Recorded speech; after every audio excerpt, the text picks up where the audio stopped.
Kia ora te whānau and welcome to another flip video. Today we are learning that addition and subtraction are inversely related.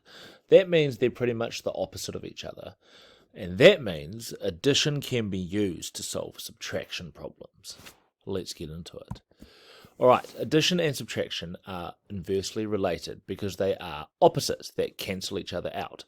In other words, what one operation does, the other one undoes.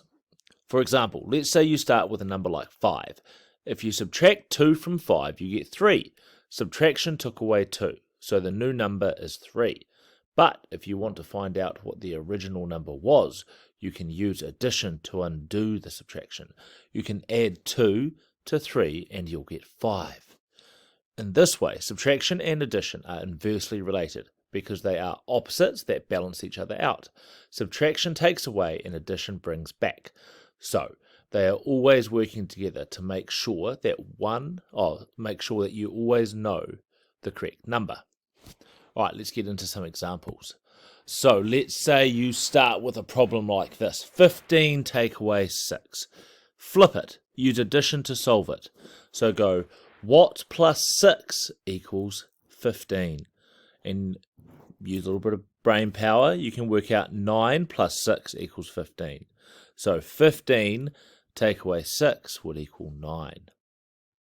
Let's check out another example. What would 45 take away 38 be? Flip it. Use addition to solve it. What plus 38 equals 45?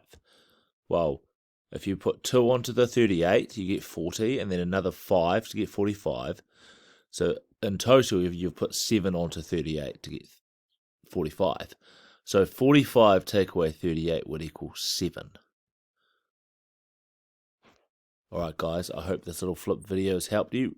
Remember, you can use addition to solve subtraction problems. You just need to flip the question. Alright guys, good luck.